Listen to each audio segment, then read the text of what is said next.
Allah Subhanahu wa taala berfirman dalam Al-Qur'an, wa aqimus salata wa atuz zakah. Sehingga teksnya itu adalah atuz zakah. Atu az-zakah. Kalimat atu atau i'ta itu maknanya adalah memberikan, berarti harus ada tindakan mengeluarkan. Tindakan mengeluarkan. Karena itu zakat ketika harus ada tindakan mengeluarkan, maka tidak boleh sifatnya hanya disimpan. Sehingga tidak keluar tapi tetap masih berada di dalam, terus menghapus saldo orang lain. Sehingga dari ini, ulama sepakat sebagaimana keterangan Syekhul Islam dan juga beberapa fatwa ulama kontemporer.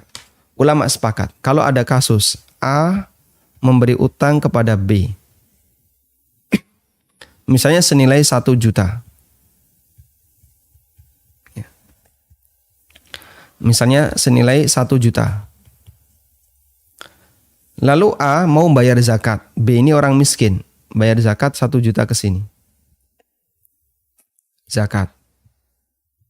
Ulama sepakat tidak boleh zakat A itu diwujudkan dalam bentuk pemutuhan utang A ke B.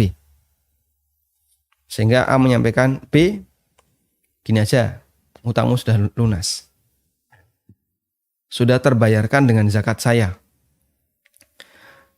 Maka hukumnya tidak boleh dan tidak sah sebagai zakat.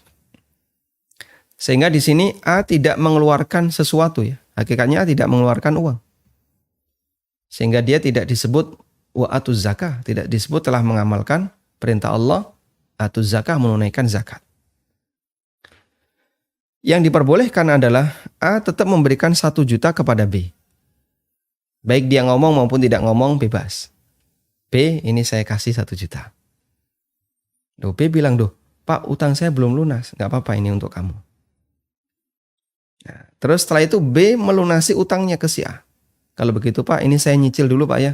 Saya bayar 800. Dikasihkan 800 atas inisiatif pribadi B. Atas inisiatif pribadi B. Kemudian yang 200 dibawa B. 200 masih utang. Seperti ini boleh dan ini fatwa yang disampaikan oleh Syekh Abdullah Al-Jibrin rahimahullah. Namun tidak boleh dipersyaratkan. B, saya mau kasih uang 1 juta kepadamu dengan syarat gunakan uang itu untuk melunasi utangmu ke saya. Kalau kayak gini sama saja, tidak boleh. Tapi kalau secara sukarela, B ini saya kasih duit, ya silakan diterima. Nah kemudian B atas inisiatif pribadi membayar utangnya kepada si A, hukumnya boleh. Silahkan. Dengan catatan tadi ya, tidak boleh disyaratkan. Sehingga ada 2 kondisi yang dilarang dalam hal ini. Pertama, si A tidak mengeluarkan apapun.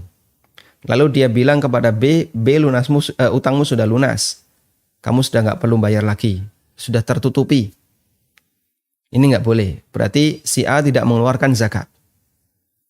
Yang kedua, si A mensyaratkan kepada B, B kamu saya kasih uang sekian, tapi syaratnya utangmu harus dilunasi. Kemudian B siap menerima. Akhirnya A ngasih uang 1 juta, lalu B bayarkan 1 juta itu ke si A. Ini juga tidak boleh, karena disyaratkan. Yang boleh satu, si A ngasih uang kepada si B secara sukarela, sebagai zakat ya. Meskipun dia nggak ngomong kalau itu zakat. Karena bukan syarat zakat harus disampaikan secara lisan. Nah setelah dikasihkan, lalu si B secara sukarela memberikan zakat itu kepada si A sebagai pelunasan utang. Secara sukarela, ini hukumnya boleh. Nah, bagaimana kalau suami istri? Sehingga di sini ada A plus C. Dia melakukan akad utang piutang dengan B ya. Suami istri itu masih dianggap satu badan. Sehingga kami sarankan sebaiknya tidak dilakukan dengan cara yang tadi. Ya begini saja, misalnya saya mau bayar zakat. Langsung dikasihkan ke suaminya, ke si A. Kemudian sisanya sebagian diberikan kepada si B. Dan disampaikan kepada B, wahai B, utangmu ke si A sudah lunas. Karena C dan A ini suami istri, kita anggap ini masih satu badan. Artinya apa yang dilakukan oleh C itu juga dianggap bagian dari perbuatan A dan sebaliknya. Dalam masalah muamalah, ya. Karena itu sebaiknya tidak dilakukan seperti ini. Yang bisa kita sarankan adalah C bisa langsung memberikan zakatnya kepada B. Semuanya. Nah, selanjutnya terserah B. Dia punya pilihan apakah mengembalikan utangnya ke si A sebagian ataukah seluruhnya kembali kepada kerelaan si B. Wallahu a'lam.